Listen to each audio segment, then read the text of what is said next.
Yo soy Epitacio Chávez Nevares, egresado de la Escuela Normal Rural de Salaice, Chihuahua, en la generación 68.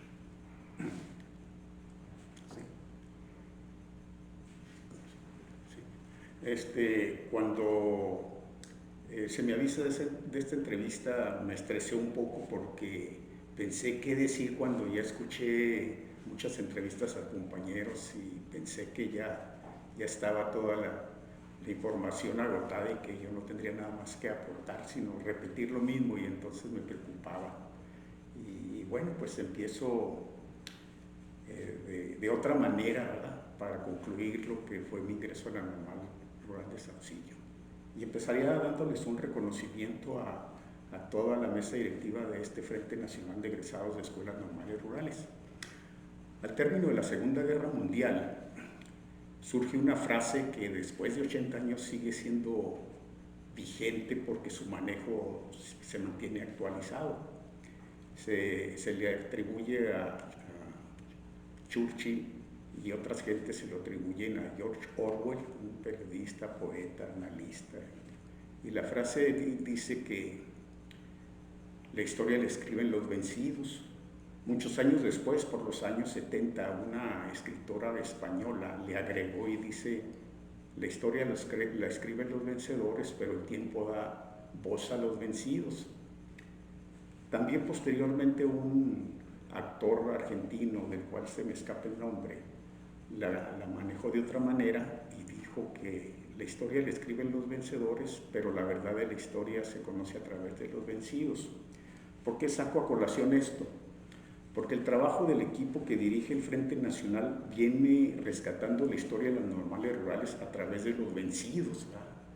Superando la historia oficial que nos dice que las normales rurales pues son cueva de guerrilleros. Así lo dijo el Esther Gordillo, y la historia oficial, desde que vienen combatiendo a las normales rurales, argumenta que son nidos de guerrilleros.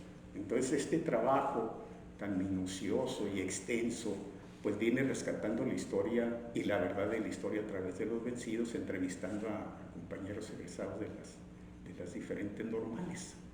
De allí la importancia que yo quiero reconocer al trabajo que este equipo directivo del Frente Amplio viene realizando, ¿no?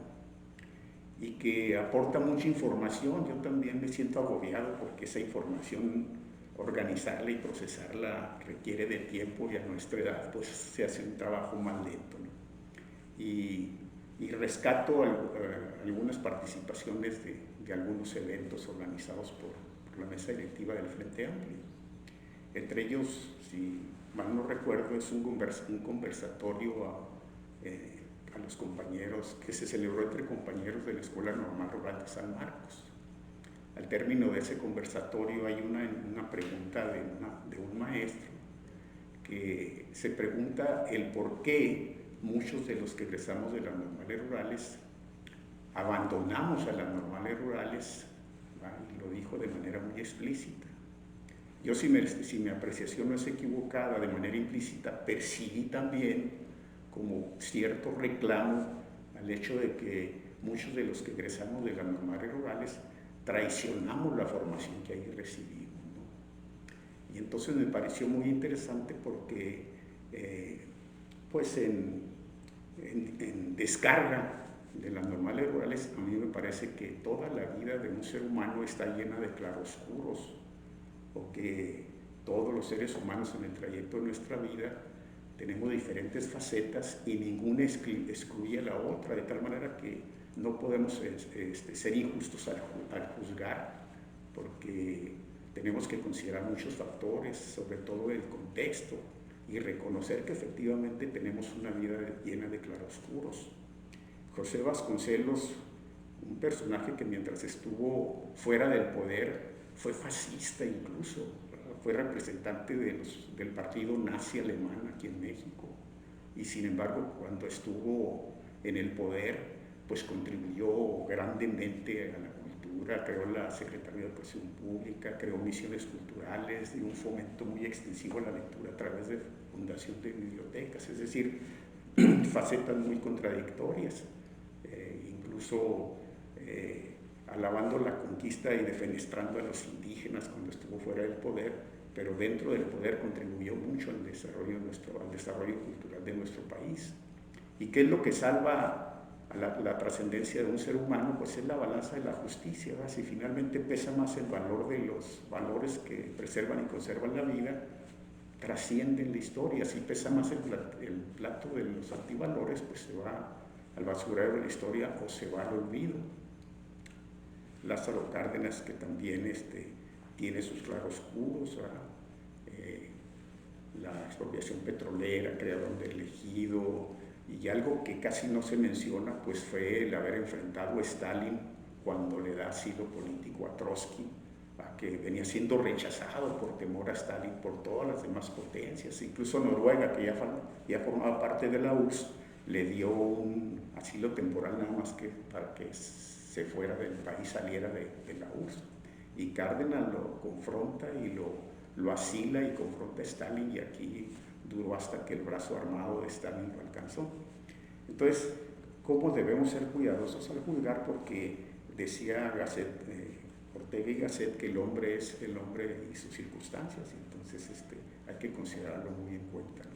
Eso desde que me enteré de esta entrevista y que me di cuenta que había mucha información que ya no tenía uno nada que aportar, que podía uno caer en la repetición simplemente. En cuanto a la vida, en cuanto a lo particular y el ingreso a la normal, pues yo tendría que decir que un decir, ¿verdad?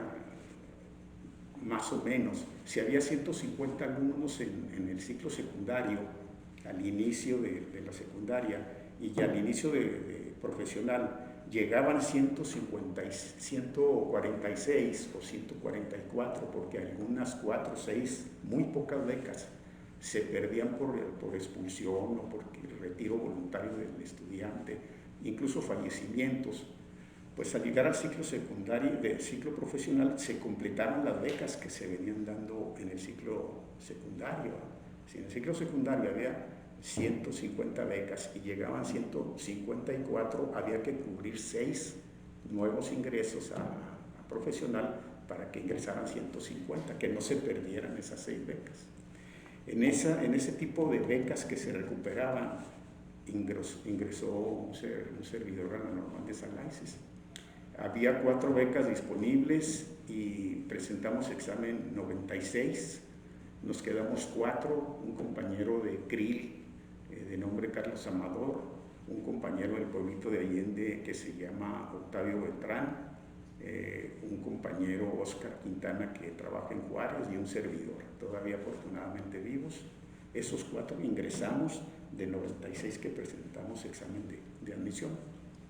El ingresar a la normal fue un cambio radical y profundo en nuestra vida, fue un cambio radical y muy profundo porque nos encontramos en un ambiente que de manera muy natural formaba sentimientos profundos de solidaridad y de colectividad. Todo eso para mí fue una sorpresa muy agradable, que además iba acompañada con el hecho de ver jóvenes muy preparados, que los veía uno caminar con el libro en la mano y que argumentaban temas profundos con mucha facilidad, y entonces eso fue una sorpresa totalmente para nosotros que íbamos de escuelas secundarias donde pues había lecturas en análisis literario que nada tenían que ver con lecturas de problemas sociales, económicos y políticos de la actualidad, lo que se vivía en Salaices. Y entonces eso fue una sorpresa. Yo quisiera relatar aquí que inmediatamente llegando en septiembre se dio el asalto al cuartel de Madera, y a los pocos meses yo temerariamente participé en una asamblea de alumnos, en una reunión de la sociedad de alumnos. Digo temerariamente porque estaba recién llegado y no tenía la experiencia que tenían todos los compañeros que yo veía ahí leer y prepararse. Pero lo voy a decir porque esto ya es historia. Se armó un movimiento para quitarle la mesa directiva al secretario general de Finanzas, pedir su restitución y hasta su expulsión, porque el informe de finanzas no cuadraba. Previamente yo había oído comentarios de que había gastos que no los iban a poder justificar porque fueron en apoyo a los sobrevivientes del asalto de Madero. Entonces esas cifras no se podían decir porque era sumamente riesgoso. Además, el solo hecho de que se supiera que la escuela andaba auxiliando a sobrevivientes de Madera tenía muchas implicaciones de todo tipo. Entonces los que dirigían la sociedad de alumnos asumieron el problema de conservar en reserva ese gasto que no pudieron justificar, y se armó un problema pues, que terminó en conflicto de expulsión. La sociedad no se inclinó a favor de la mesa directiva. Los que organizaron el movimiento para destituirlos tenían que haber sido expulsados, pero la mesa directiva fue condescendiente y los expulsaron temporalmente, pero no la expulsión definitiva. Yo tomé la palabra porque me pareció que era injusto a que, habiendo destinado recursos para apoyar a los sobrevivientes, fueran destituidos. Lamentablemente eso nunca lo pude corroborar porque fueron tiempos en que eso se manejaba con extrema reserva. Egresamos y ya no hubo contacto con algunas gentes que pudieran aclararlo bien y certificarlo bien, pero yo lo menciono aquí porque me llevó a participar. Y esa participación en esa asamblea, pues no sé si influiría, pero también inmediatamente después fui nombrado responsable del Club de Orientación Política e Ideológica, en donde pues organizamos y preservamos una hemeroteca que existía con suscripción a la revista URSS, a la revista Bohemia y a una revista Sucesos, que fue prácticamente el antecesor o la revista antecesora del que después fue Proceso, ¿no? Entonces esas experiencias fueron personales al ingresar a la escuela, repito, unas experiencias muy, muy agradables, un autogobierno en donde los alumnos participaban en todas las actividades de forma muy, de un gobierno muy, de un autogobierno, pues. Y pues no tendría más que aportar porque hay un informe, un trabajo muy acabado, muy bien editado, muy bien trabajado sobre la vida en el internado de Salaices, que lo escribió y me parece que ya está en manos de ustedes, del Comité Nacional, de la vida cotidiana en el internado de Salaices. Está completísimo, un trabajo muy bien acabado por un maestro que es muy minucioso y muy dedicado, y que pues, si ya lo tienen, qué bueno, porque me parece que refleja todo el ambiente de los internados en las escuelas normales rurales, y que ya no le deja a uno más que opinar, ¿no? Y bueno, insisto, en descarga de las normales rurales, tener conciencia de que la escuela cumple hasta el momento en que el alumno egresa, y de la puerta para afuera pues ya van a intervenir otros factores de tipo personal, como la familia, ciertas ambiciones de tipo personal muy legítimas, y se llega entonces a extremos de traicionar la formación, ¿no? Encontramos compañeros que desde la derecha se vuelven los peores perseguidores en contra de quien se va por la formación consecuente que recibe en la normal rural. Pero repito, pues hay que considerarlo y tener mucho cuidado, y sobre esa base de que todos tenemos claroscuros en la vida, y que entonces uno de los problemas fundamentales del ser humano es la incongruencia, ¿no? Y que a partir de allí pues, seguir por la formación que recibimos en la normal, y quienes deciden otro camino es su derecho, y que hay mucho que aprender de la experiencia que tuvimos. Yo he estado leyendo los materiales, me entero a través de estos materiales que la idea de formar asociaciones de exalumnos pues viene desde una carta que manda de manera muy visionaria hacia el futuro el profesor Santos Valdés a los egresados de San Marcos en 1949, pidiéndoles a los egresados que formen una asociación de exalumnos. Esto fue en 1949, y me decía la maestra que esa idea cristalizó en 1958. Entonces, después en 1962, otro documento de compañeros que yo tengo la fortuna de conocer, intentaron en 1962 formar la Asociación de Egresados de Salaices, hacen el llamado, y esa idea me parece que vino cristalizando hasta el 2004, si no me equivoco. Muy bien. La FECH se forma en ese ambiente que priva a partir de, pues, ¿qué será? El año 59-60, en que la revolución cubana triunfa y que impacta junto con lo que fue la revolución rusa, que triunfó también. Entonces, triunfa esa revolución rusa que da origen a un mundo bipolar, e inmediatamente triunfa la revolución cubana, hay una efervescencia, y en esa efervescencia se da el asalto al cuartel de Madera, y en esa efervescencia también, en ese ambiente, en ese contexto, surge la Federación de Estudiantes Chihuahuenses, al organismo al cual se adhiere la Sociedad de Alumnos de la Normal de Salaices en acuerdo de conjunto, no algo individual, sino toda la Sociedad de Alumnos se integra, y se integra de tal forma que uno de sus dirigentes fue un compañero de generación, que en paz descanse, Miguel Ángel García, y ese movimiento coordinó a nivel estatal todo el movimiento estudiantil, que era de los objetivos, coordinar todo el movimiento estudiantil que se diera con participación de la Normal de Saucillo, de la Normal de Salaices, de la Normal de Saucillo, de Salaices, la Normal del Estado, fundamentalmente, pero era una organización abierta a todos los estudiantes de esa época, con el objetivo de aglutinarlos en la lucha que se daba contra un ambiente muy represivo de parte del gobierno.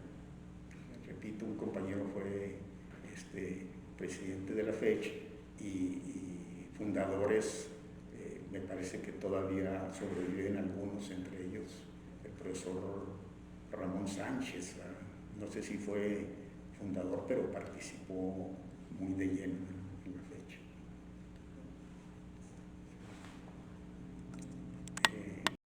Quiero agregar que en esa participación estudiantil, en la efervescencia que se dio en esos años, había dos posiciones muy identificadas, y que surgieron también por influencias del triunfo de la Unión Soviética. Una posición era la lucha por la vía pacífica, y la otra era la lucha por la vía armada, y que ninguna de las dos posiciones, a mí en lo particular me parece, debe de ser condenada, porque tuvieron sus argumentos, y esas dos posiciones identificadas como los ortodoxos y los heterodoxos se confrontaron a la hora de decidir los métodos de lucha, y a veces hasta se dividieron, y esas dos posiciones pues se reflejaron aquí en México. El hecho de que Trotsky fuera asilado aquí en México, pues fue una conducta heterodoxa del gobierno mexicano, encabezado por Lázaro Cárdenas, que incluso adoptaba el socialismo, y lo declaró públicamente en lo que fue la educación pública, y asumió una actitud heterodoxa, asilando a Trotsky contra los ortodoxos que dirigía Stalin. Y entonces eso lo quiero mencionar porque sí confrontó y dividió a los luchadores de esa época, y se acusaban unos a otros de traidores en casos extremos. Y yo lo menciono porque me parece que debemos de ser cuidadosos, porque estaban convencidos y eran honestos en sus posiciones, ¿no? Y que todo eso repercutió en las normales rurales, como repercutió el hecho que en el reparto del mundo que se dio en Yalta con la intervención de Churchill, Stalin y Roosevelt, se surgen dos bloques a través de lo que fue la OTAN y el Pacto de Varsovia, y que influyeron aquí en México a través de lo que fueron las luchas de los estudiantes. Estaba viendo algunos documentales y que cuando se da por supuesto el fin de la historia y que aparentemente triunfa el bloque socialista sobre el bloque socialista, se declara un mundo unipolar y da origen al neoliberalismo, que con la pandemia se puso en evidencia el fracaso, y ahora se vuelven a dar otras formas de lucha muy interesantes, entre las que yo encuadraría este mismo trabajo que viene haciendo el Frente, el trabajo de un nuevo gobierno en México, y que ya es en otro momento en que el mundo unipolar ya se borró y ahora se abre un mundo multipolar en donde el trabajo de jóvenes y maestros jubilados y el Frente Nacional y una gran experiencia que se está viviendo ahorita, pues debiera ser aprovechada.